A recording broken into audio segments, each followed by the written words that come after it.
Good vach. We are in Siman Tuf Mem Beis, Sif Chaf Beis. And we had discussed yesterday about the concept of a maimid, which in our context was talking about the agent that is either used as a rennet for cheese or it's the fermenting agent for a drink. And if the maimid is chametz, even if the actual cheese or drink is not chametz, but since the maimid is chametz, that which it creates is chametz also. Vafilu hamamid hayiravi o chamishi aser. Even if the chametz maimid is 4 or 5 steps removed, it's still prohibited, and he'll explain what that means. Going, for example, mei devash, shekorin med, date mead, shemidu b'shmare shecher ub'shmare mei devash.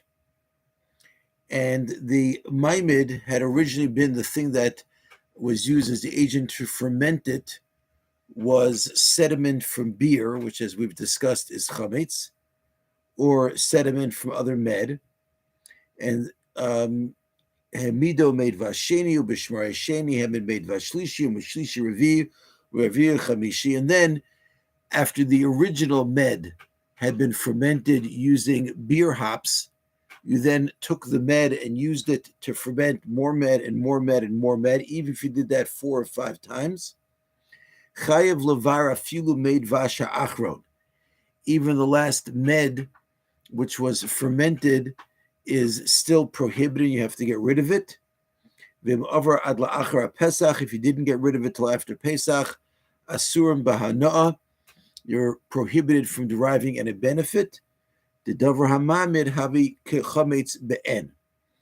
Because if the agent was chametz, then whatever it fermented is considered to be absolute chametz. Bar Kasavnu, we already mentioned in the last sif, the behefsid meruba yesh lahatir, ayde holachas hano li'amamelech olimkar le'enu Yehudi chutz midei isser shabo.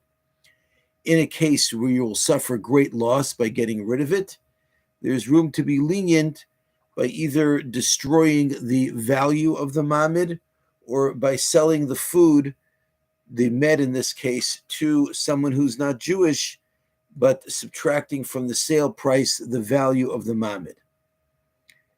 Only b'davar shein locha shem yachsev yikram liyisrael, as long as there's no concern that the Gentile might then turn around and sell it to a Jewish person. V'yesh mishamata b'meid vash haravi'i. The Shulchan Aruch Rav says by the time you're up to the 4th step of the mamid, then it's permitted because after it's been used as an agent through 3 stages already, the original agent has lost its power. V'yesh lismoch al zeh behefsim ruba. You can rely on this in a case of great financial loss. Kivan sheser mamid havim d'Rabbanan, because this whole prohibition is rabbinic anyway. Sif Chav Gimel. V'zeh v'zeh gorim mutter. If you have 2 ma'amidim, one of which is not chametzik and one is chametzik, then the resultant fermented mixture is prohibited. Kagon shehemed b'shmari dvash heter m'shmari shecher. For example, you used permissible date med together with hops from beer. Yesh lahatir, you can't permit it. K'mash kosav yudei yourself 7 pei zayin. V'yesh mishatam al zeh. There are those who question this. Datu gar mehamada hashniya shlishis devade sham adifu mizeh v'zeh gorim shari ikru hater. And they question that if we just finish saying that even 3 or 4 steps removed, a mamid is prohibited. So surely in this case, it should be prohibited when you're using both a chametzik mamid and a permissible mamid. And the Arukh HaShulchan says it's not a question. Even though when the mamid's been used 2 or 3 times, or it's really 2 or 3 steps removed from the original mamid, its power is weak, and definitely less mizev gorim than a case where you're using two ma'amidim, one of which is permissible and one of which is prohibited. But the fact of the matter is that in the case of where it's 2 or 3 steps removed from the original ma'amid, the fact still remains that all of this is coming from a chametz tika ma'amid. And that power has never been nullified. By contrast, when using two ma'amidim, one of which is permitted and one of which is prohibited, dikro v'shrosho me'aheter, kamo me'isser, where the ma'amid is equally something permitted and something prohibited. And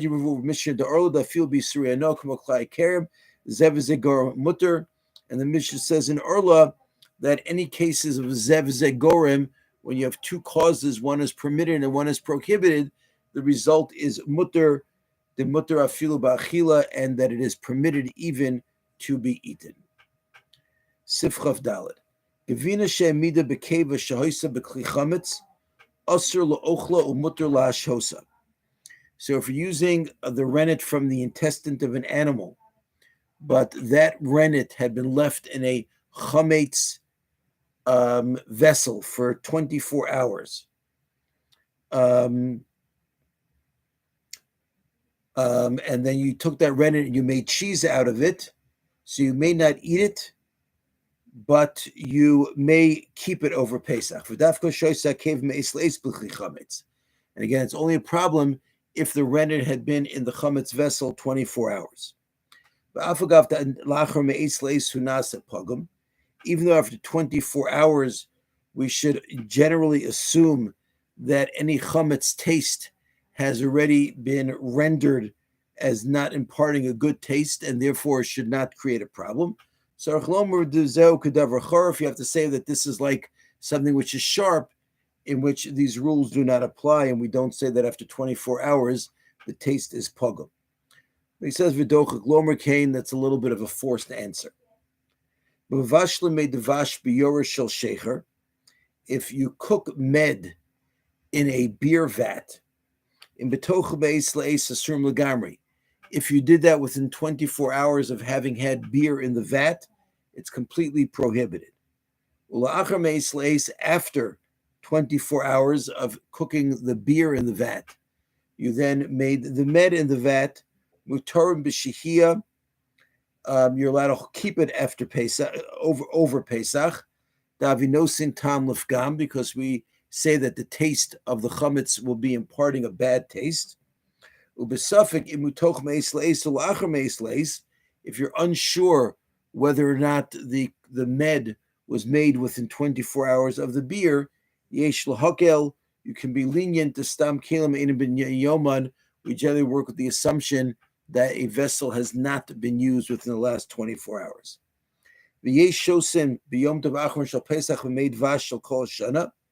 Some people on the last day of Pesach in Chutz La'aretz will drink med from the same supply they were drinking all year long. That's not really halachically so valid. You should not be lenient about it. Someone who cares about his soul will distance himself from such behavior. Chafei.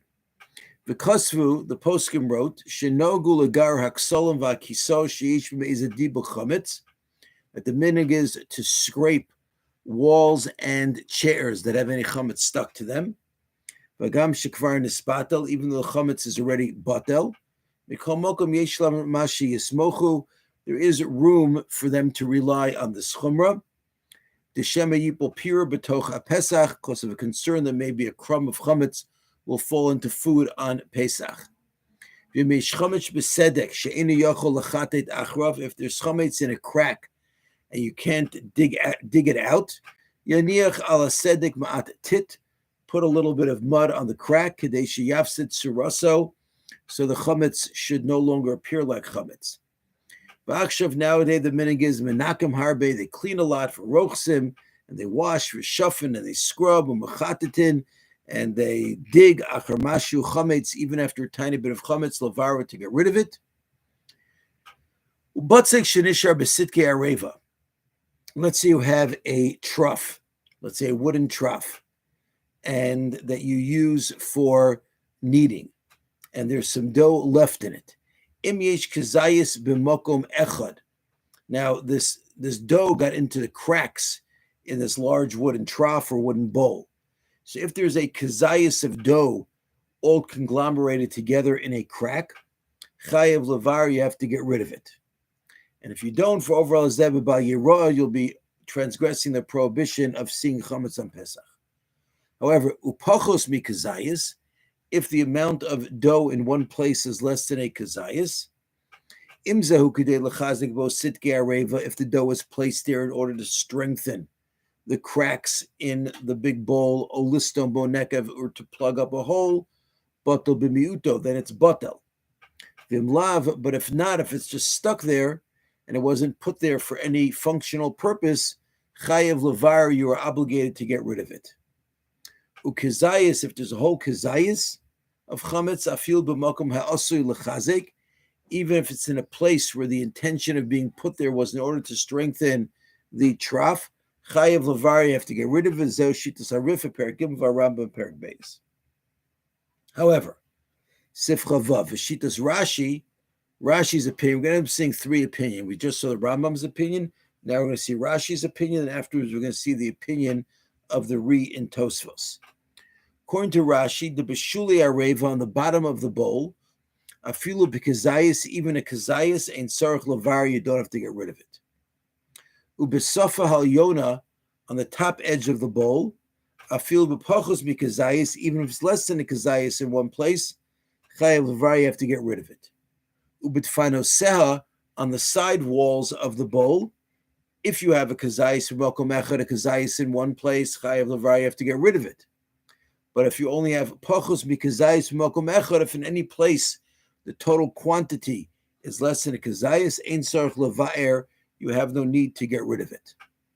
Uluri bal hatosfos, according to the Ri and Tosos, b'makom lisha, in a place where you need dainu kol hareva chutz misvas alyona, meaning the entire bowl except for the top edge. Im yesh kazayis v'makom echad chayev levaer, if there's a kazayis in one place, you have to get rid of it.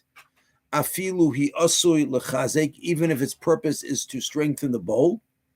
V'cheid, and so too pachos mikazayis, if you have less than a kazayis in one place, kashe'ein asui lechazek, where its intention and purpose is not to strengthen, chayev levar, you must get rid of it.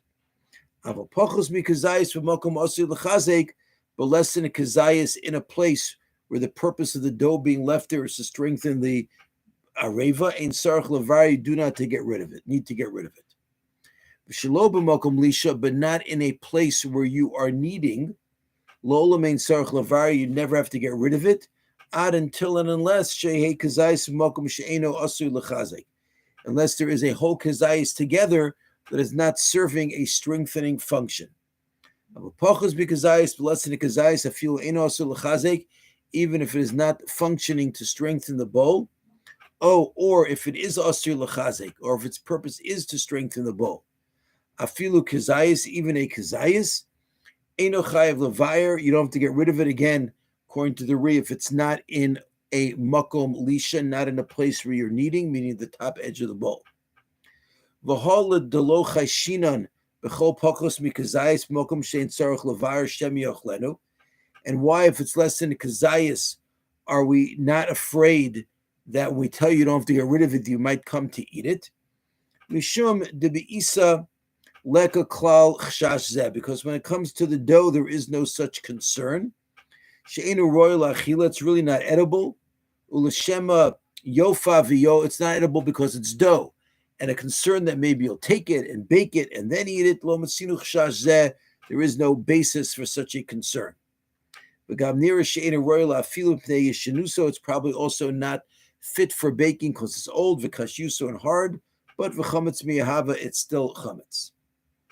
Sifcha Zayin. Yesh mi she'omer, there are those who say, the b'chol makom shechai v'nuhu levar b'pachos mikazayis, that whenever we said that if there's less than a kazayis, you have to get rid of it, Zeo b'shekibutzam yachad yeh kazayis. That's only when, if all the different individual pieces in the bowl of less than a kazayis, if they were gathered together, they would be the size of kazayis. But if not, b'chol inyan eno chayav levar, then no matter what, you don't have to get rid of it. V'yishcholkum b'zeh, some disagree with this, but v'yoser nira kedei harishona, it seems more logical, like the first opinion. V'raya me'edin sheyispar b'sif haba, and there's a proof to that from the next sif. V'gam achatzi zayis tzorach shei naki. Also, when you have to get rid of a less than a kazayis, it's only if it's clean, and therefore it's still considered to be fit for canine consumption. Al matun of ksas, but it's a little bit dirty. Ein tzorich. I'm not sorry, that's not fit for canine consumption, but it's not fit really for human consumption. But al matun of ksas ein tzorich levar. If it's a little bit dirty, you don't have to get rid of it. And if it's a whole kazayis, ein chiluk elim came matun of harbe, then a little bit of dirt won't make a difference. But if it's very dirty, she'ein royal achilas kelev, that it's not fit for canine consumption, then it's fine.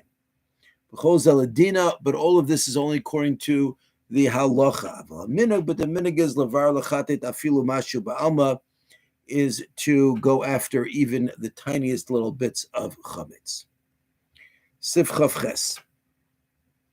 B'mokom shetzarach kazayis dafka, in the places that we mentioned earlier, that you only have to get rid of it if you have a kazayis of chametz. Im hoyu bo shnei chatzoi zeisim b'shnei makomos, if you had 2 half zeisim in 2 places.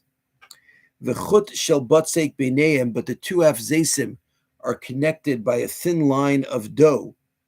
Rowan, we take a look at it.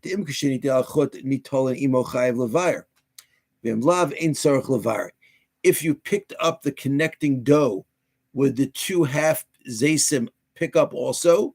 Then it's considered all like one piece and you have to get rid of it. If not, they don't have to get rid of it. The medvar mamurm, when is this true? Only in what we've been talking about by Reva in the big kneading trough. Avlabayis, but someplace else in your house, even if when you pick up the connecting thread of dough, the other pieces won't come up, you still have to get rid of it. Why? Because you're afraid that if you sweep, you might conglomerate all the dough together. However, but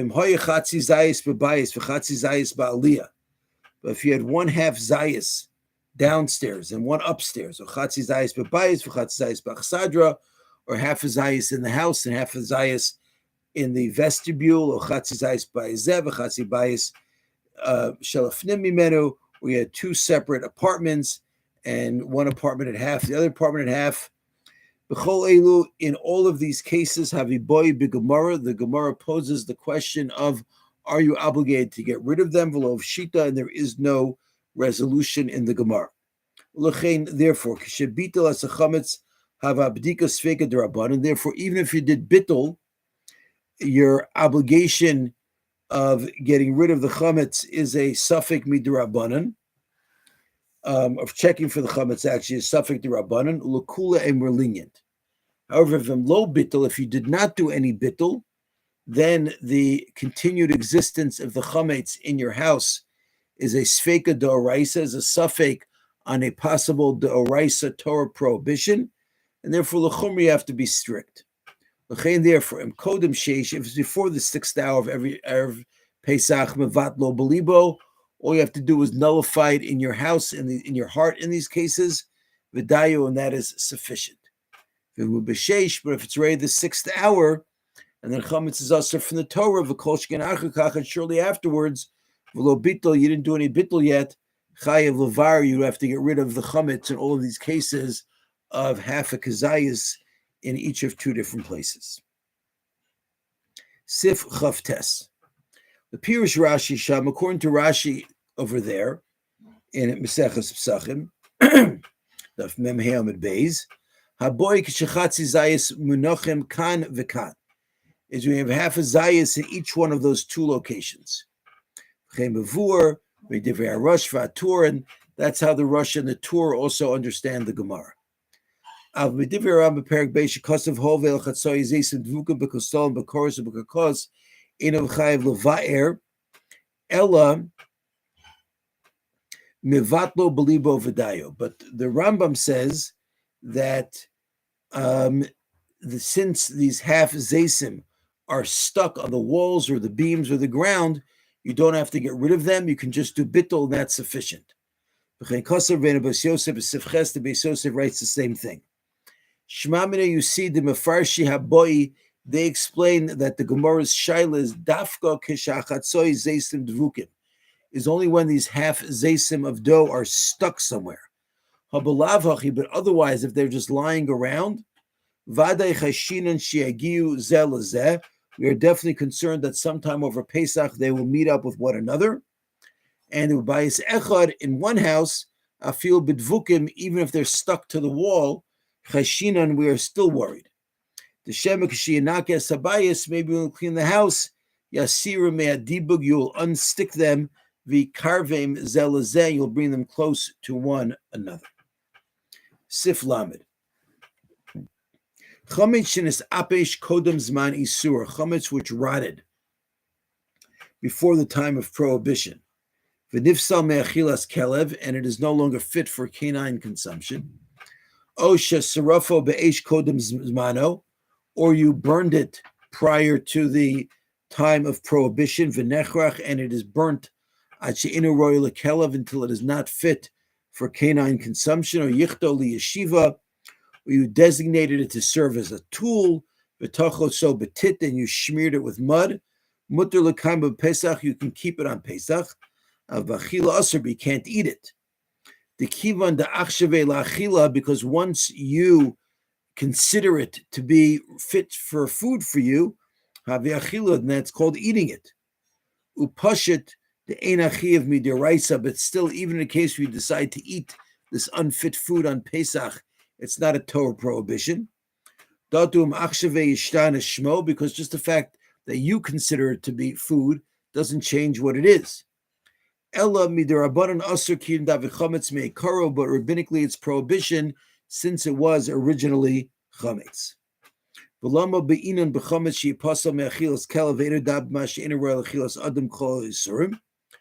is that by chametz we require something to be unfit for canine consumption, whereas in the rest of the Torah, it's sufficient if something is unfit for human consumption? Because we see